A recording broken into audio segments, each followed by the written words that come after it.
Hola chicos, ¿cómo están? Qué gusto de encontrarnos nuevamente para nuestras habituales clases virtuales. Hoy día tenemos el curso de literatura y un tema muy interesante, así que los invito a comenzar conmigo. Bien, este tema es la literatura prerrenacentista, un tema muy interesante, así que vamos a comenzar.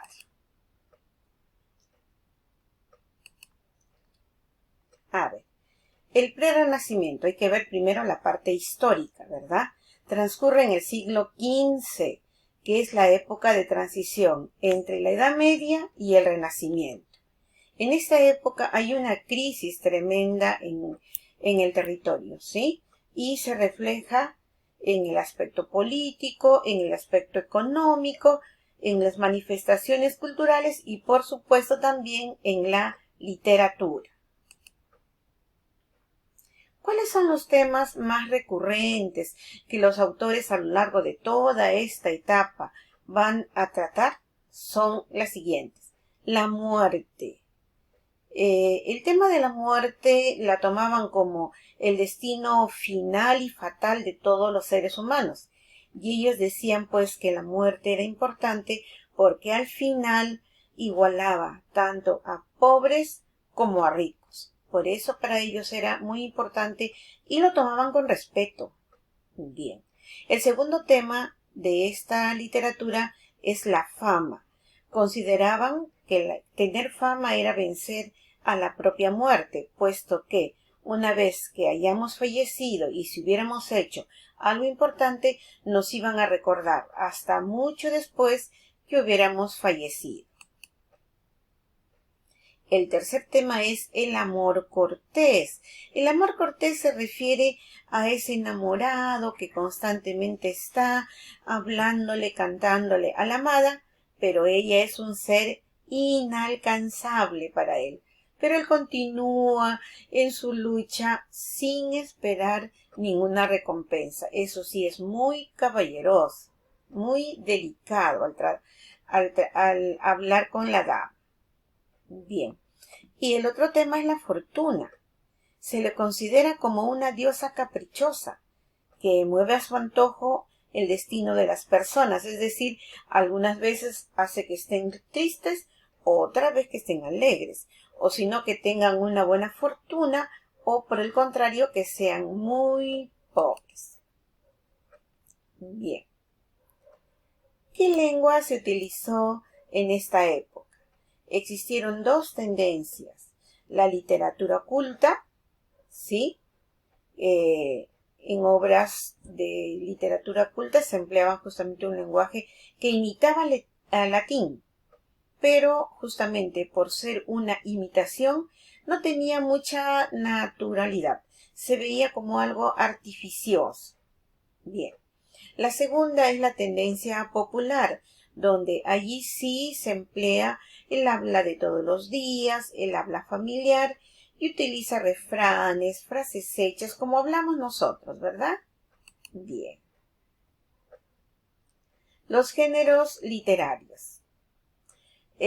La lírica fue uno de los géneros que se cultivaron en esta época y se dividió en dos formas, la forma popular y la forma culta.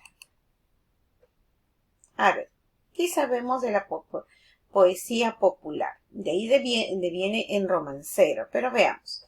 A finales del siglo XV, el interés por las creaciones épicas fueron decayendo, y los cantares de gesta tipo el poema del mío Cid, por ejemplo, que eran extensos, dejaron de interesar al público castellano, que prefería más bien formas poéticas breves. Por eso es que los juglares, ¿qué hacían? Se aprendían la parte más importante de aquellos poetas famosos y era eso lo que ofrecían a su público.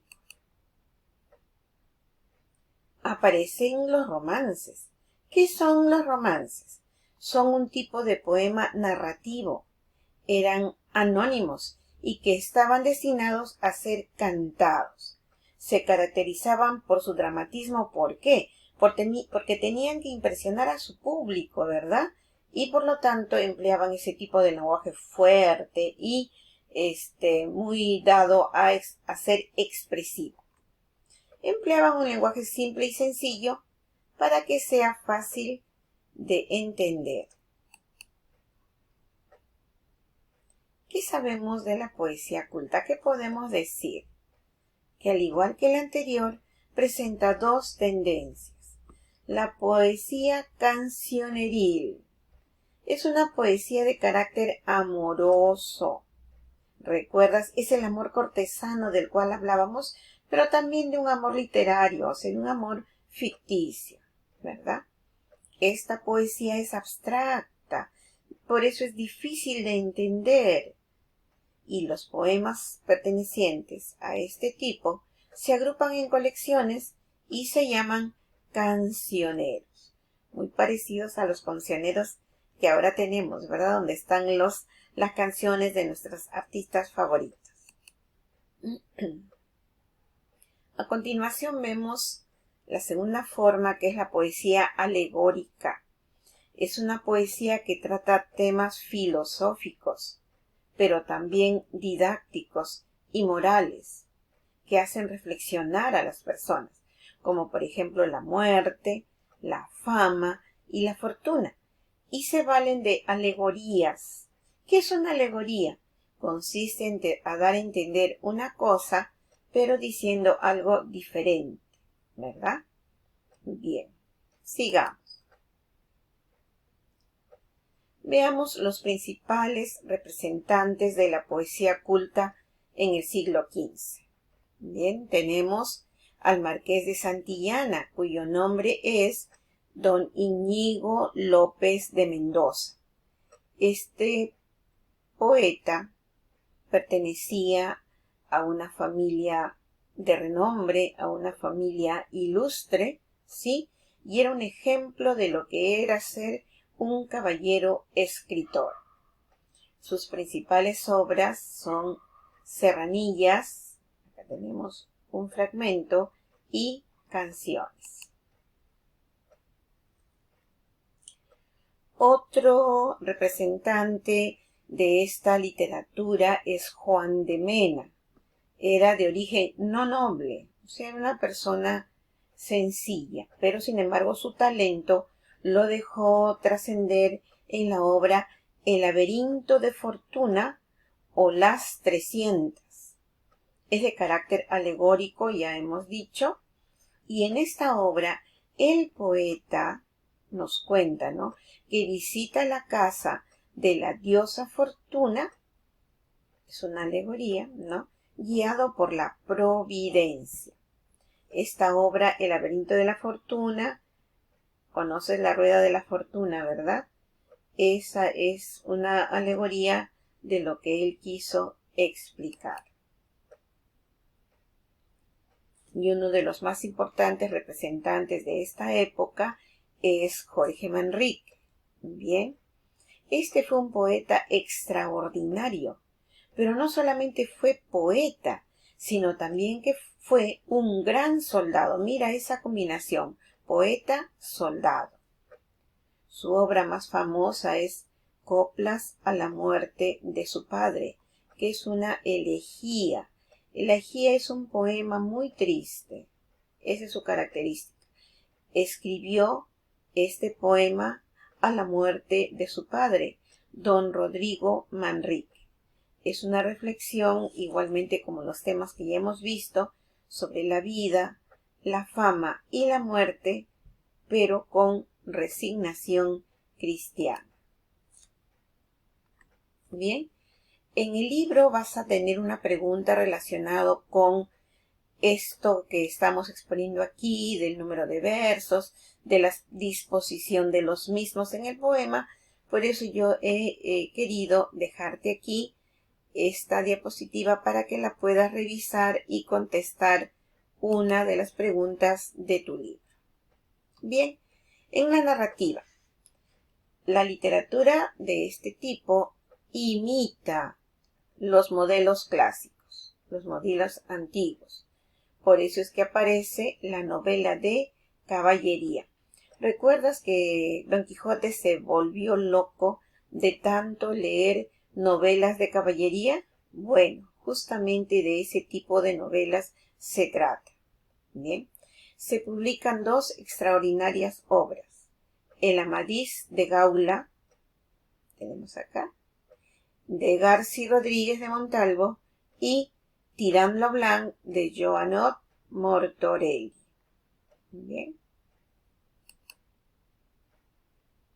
En cuanto al teatro, es el género que menos se desarrolla en esta época. No tiene mucha acogida el teatro. Más bien se relaciona con las épocas y los lugares donde se tienen que realizar algunas diversiones populares o también algunas celebraciones religiosas, como por ejemplo el Corpus Christi o la Navidad. Entonces aparecían sí obras teatrales para que se pueda rendir homenaje al punto que en ese momento se estaban celebrando. Se reconoce a Gómez Manrique, autor de la obra Representación del nacimiento de Nuestro Señor. Juan de Encina refleja la influencia humanista en obras como Égloga de Plácida y Victoriana, pero la más importante obra de esta época es La Celestina, cuyo autor es Fernando de Rojas. Bien, hemos hecho un repaso breve acerca de la literatura prerrenacentista. Te pido por favor que leas con atención, porque siempre digo que la cultura de una persona se da o se ve en los conocimientos que adquiere, no necesariamente de un libro, pero sí toda información que llegue a ti debes guardarla, debes conservarla, porque forma parte de tu conocimiento, de tu cultura general. Bien. Entonces, en el cuaderno vas a responder cuáles son los principales temas que desarrollaban los autores de esta época. Eso está fácil, ¿verdad? Eso está muy fácil. Y como segunda, principales representantes de la cultura, de la poesía culta. Entonces me dirás acá también sus nombres y sus obras. Y finalmente, en el libro desarrolla con mucho cuidado la página 219 y 221.